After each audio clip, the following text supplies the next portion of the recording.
is like are you like a socialist that like prioritizes cooperatives or like state or like command control? Well, I have a cooperative, but Of course, of course. on top of that, no, I do believe in I do believe in state control. I mean, I think we already have state control in general in America as well. It's just that the incentive structure revolves around subsidies to mega corporations, and instead of the state executing any sort of centralized planning with with like a multiple decade policy in mind, we're just kind of operating on quarterly returns. Like we're just trying to maximize corporate profit. So there is still a level of state control. There's no true libertarian enterprise in this country or in any country really. Of course, there has to be state control to a certain degree in order to maintain prices, right? Yeah. I wouldn't say that there isn't like no state control, but like, are you arguing that like the predominant factor of the economy would be the state control or like the cooperative control? Like, I are think you that are you like someone who would believe that there should be some cooperatives based on markets, or yeah, you just eradicate my markets entirely? I like cooperatives, and I think that there is a middle ground with like some market solutions, while still making sure that the state has the public best interest in mind in terms of creating commodities. Okay, and then here would be my question: is what would you then like mandate there either as cooperatives or it's state control?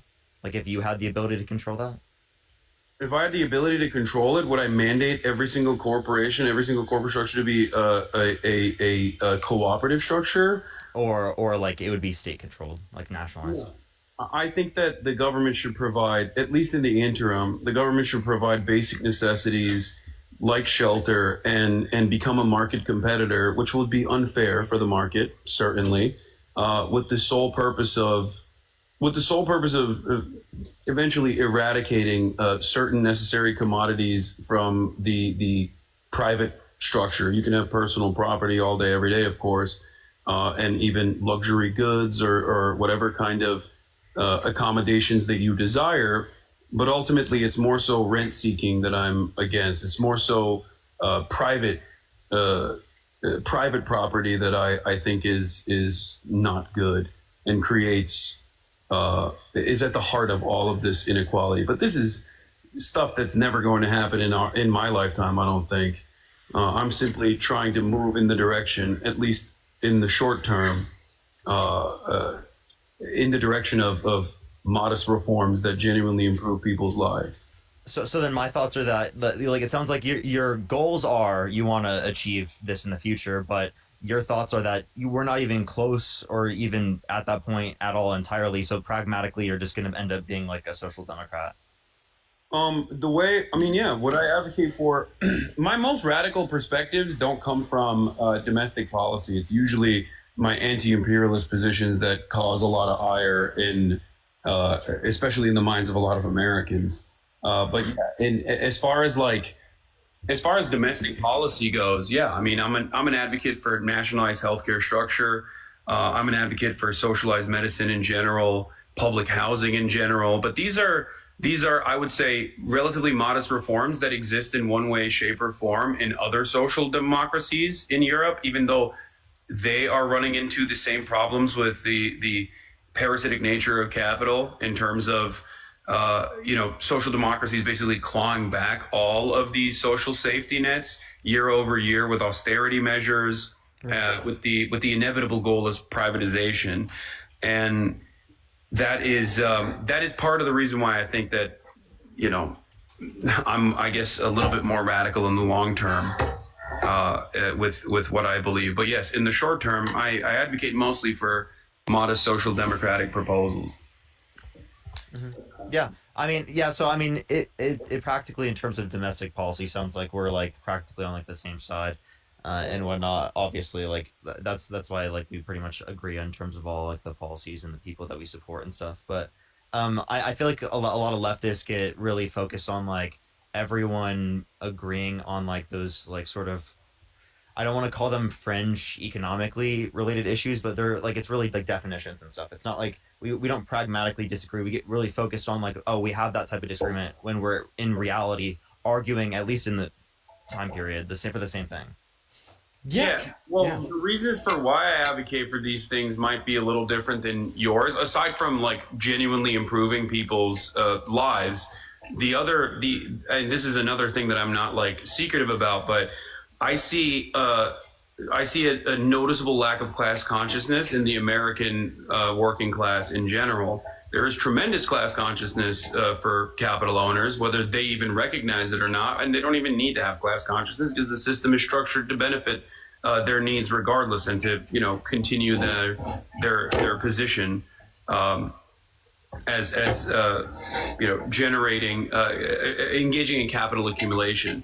The entire system is designed in that way, but the reasons as to why I think it's important to be able to do this is because I want labor unions and labor militancy to at least exist in this country, so that there's a valid mechanism of pushback against politicians on the Republican side of the spectrum, certainly, but even on the Democratic side as well. Because I think without, like, there's never been a moment throughout American history or history at all where concessions were given to the working class, whether it be the fucking weekends or whether it be paid leave or any of those things, or the abolition of child labor, without real labor militancy. That has simply never happened. And the same goes for social struggles as well. Same goes for civil rights. Like, militancy is an absolute necessity.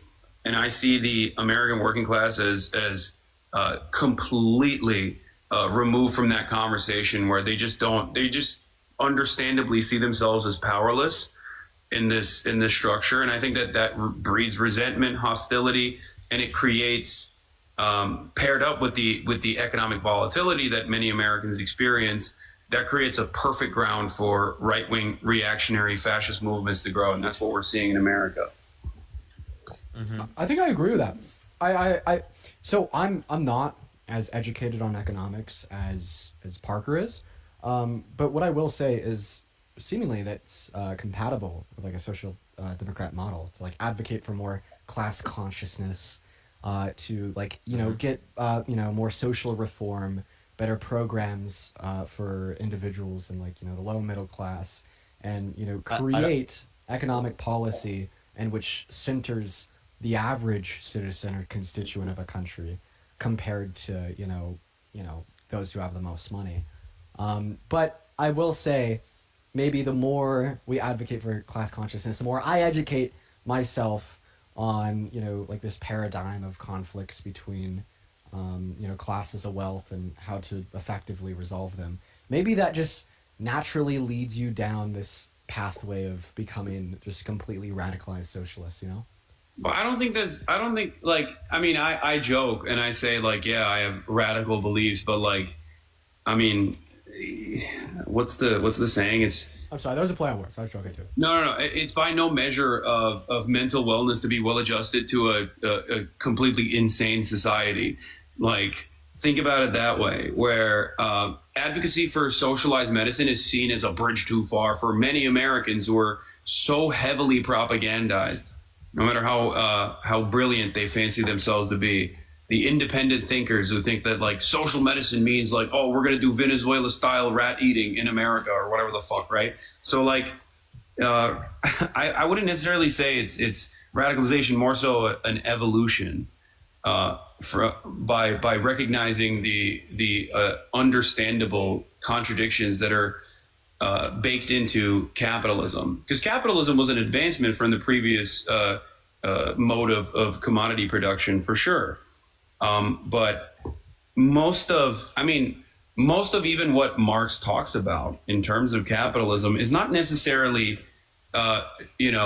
attacking capitalism at all, but instead simply describing capitalism with dialectics, like through the assessment of, and you might think it's a little bit reductive at this point, but like through an assessment of like capital accumulators, the capital owners, the bourgeoisie, and the workers that are wage laborers in general. the proletariat. So that's just, it's more so a description of how things are, and not necessarily like moralizing a certain position that, like, workers are always good, or they always do the right things, or anything like that. There's no good bad dynamics there at all. And instead it's just about describing how capital is accumulated. Dean just got hit with a. I'm having some missile. technical difficulties. Yeah, hit with technical. Got hit with a difficulties. meteor, dude. Yeah, I guess my thoughts I don't on understand how glorious Xi Jinping's application TikTok would do this right as I'm talking about abolishing the commodity form. Oh, he's gone. Good, man.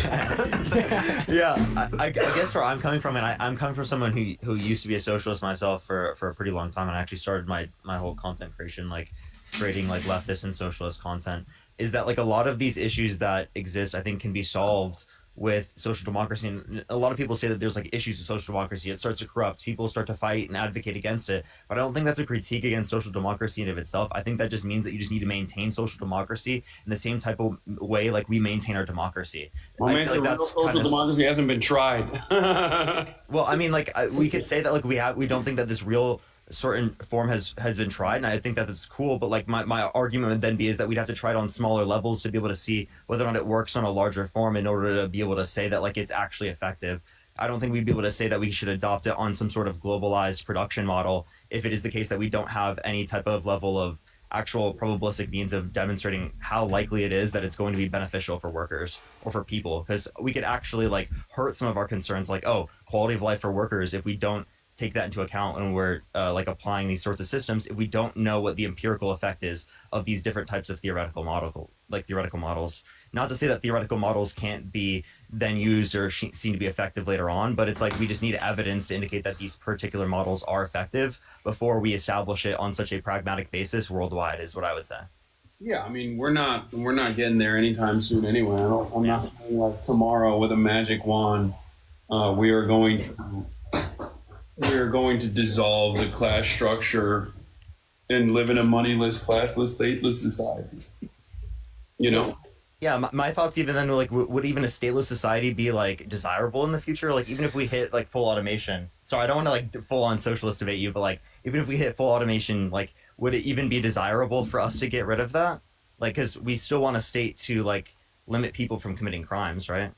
Oh yeah, no, for sure. I'm not a communist, so I think that like I can't even imagine what that would look like in general. But the way I explain it is like I'm not opposed to it. I wouldn't say I'm a communist, but I wouldn't say that I'm opposed to a stateless, moneyless society, a borderless society. Mm-hmm. Okay. Would you be against like the enforcement of certain types of laws? Like once we meet that society, I feel like in a communist society, there's no government that would enforce laws against like pedophilia. I feel like that would be true, right? Yes, obviously. That's why I'm saying I'm not a communist, but if society evolved in a way where we're talking so far out there, like we're now talking about theoretically what it would look like, right? We're basically fantasizing about a world that is from where I'm standing impossible to imagine. But I think like the argument, I guess, would be that one, obviously most crime in general, with the exception of like antisocial personality disorder related crimes, are like psychopathy or sociopathy, like things like that, crimes born out of crimes that might be born out of like mental problems. And not to say that like people with mental health issues are criminals or whatever, I'm not saying that at all. But with the exception of those, like most crime is done because of financial circumstances, like your material conditions create a likelihood for you to go out and do crime. And I think the argument there is that like in that structure, it's already all of your needs are addressed anyway. So the only remaining crime would possibly be, like you said, pedophilia, which I guess at that stage, medical advancements would have found a solution for that as well. Like I'm assuming that's what it would look like if I were to envision a communist society. So the concept of crime in and of itself would be entirely destroyed, considering that the overwhelming majority of crime is born out of material conditions. I mean, you can I also mean, just appeal to some libertarian enforcement mechanism, right? Don't forget please. those. Don't forget those collectives, man. Yeah, I mean, I'm not a libertarian by any means. So, and that's part. Like, I'm a state enjoyer. I often, especially in this past month, I've been talking quite a bit about how we should have 1 million more government employees. I think it's fucking ridiculous that we're trying to cut government employees rather than hire more people for the government. I think that's that's one of the biggest problems in America is that we don't have enough people doing jobs in general. Any area, like I'll give you the TSA as an example. I flew into Salt Lake City for the day to shoot a podcast with my co-host who has escaped to Utah. Okay, and it was fucking annoying. I was waiting in line, and I was waiting in line for a fucking hour. Okay, it sucked.